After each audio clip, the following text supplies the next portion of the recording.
The class breakdown report is another report that shows different information that is helpful in different ways. So I'm going to go to the logins, map login, on the left side, map reports, and view the class breakdown. Now this report is going to help me see students in readiness groups. I'm going to go through, and we just had the winter test, so I'm going to select that. Again, I am acting like I'm Casey Tedrow. So I'll find her. I'm just going to select one class at a time. That's all I can do with this one. I can see one class at a time. With the report options, I can select RIT, goal, or projected proficiency.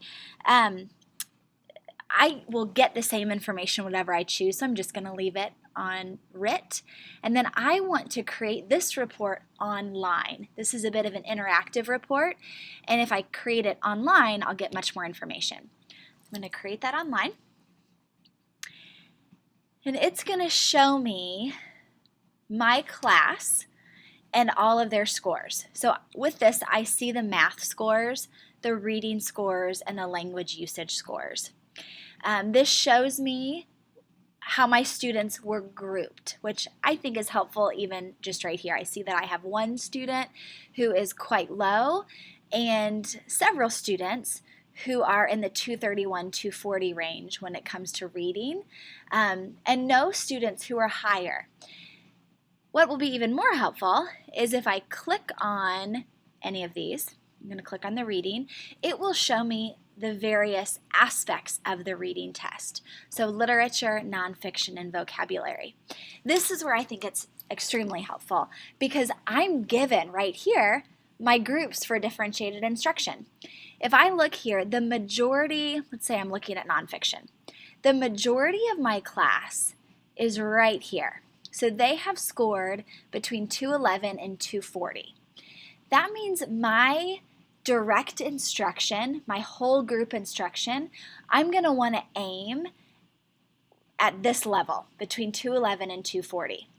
However, these kids probably need a little bit extra. They need to be enriched, they need to be extended. So I'm going to give them some extra things, some more in-depth kind of material, stretch them a little bit. These kids down here will need a little bit more remediation, more support. So if I look at this just by itself, I've got my three groups right here. If that is the only way to use this report for you, and if that's the best way to use it, go for it. I mean, I think that's one of the most helpful ways to look at this report. If you're looking at this and you're thinking, okay, well, what material should I be covering for these kids? That's where I want to remember, okay, 211 to 240, and I can click on the nonfiction and it will take me to what's called the learning continuum. I can investigate this resource a little bit more and find the specific skills that show up between 211 and 240. I'm going to scroll all the way down, hope I'm not making you dizzy, to 211. These are the skills that they're ready for. There are a couple different ways to view this tool, the Learning Continuum. If you're interested in that and you want some more details on that, I'd be happy to work with you one-on-one.